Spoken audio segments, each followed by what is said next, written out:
আসসালামু আলাইকুম। আমার নাম রায়হান।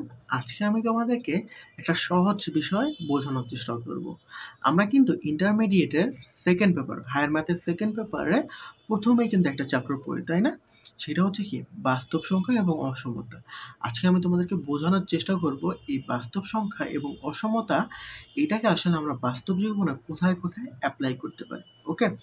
সো দেখো, বাস্তব সংখ্যা এবং অসমতা এটার অ্যাপ্লিকেশন কিন্তু অভাব নাই বাস্তব জীবনে, বুঝছো? অভাব নাই। তারপরে ধরো সিম্পল একটা অ্যাপ্লিকেশন বলতে পারি। ধরো আমরা গাড়ি দিয়ে যাই না? গাড়ি দিয়ে ধরো পদ্মা সেতুর ওইখান দিয়ে যাচ্ছি। তো ওইখানে দেখবা যে একটা গাড়ির গতিসীমা লেখা আছে। যে গাড়ির সর্বোচ্চ গতিসীমা কত? ধরো ৭০, ঠিক আছে? সো এটা কিন্তু আমরা অসমতার মাধ্যমে খুব সহজে বলতে পারি যে গাড়ির speed is less than or equal to কত? 70 কিলোমিটার পার আওয়ার। বুঝছো? সো এটা কিন্তু একটা অ্যাপ্লিকেশন হয়ে গেল, তাই না?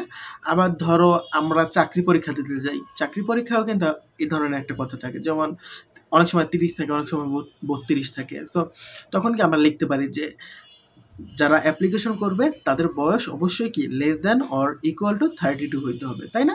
তো দেখছো, হাজার হাজার এরকম তুমি যদি চিন্তা করো তখন কিন্তু হাজার হাজার জায়গায় কিন্তু তুমি বাস্তব সংখ্যা এবং অসমতার এটার অ্যাপ্লিকেশন পাবা, তাই না?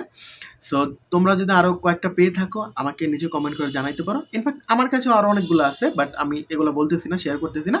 আপাতত এখানে রাখতেছি। আসসালামু আলাইকুম।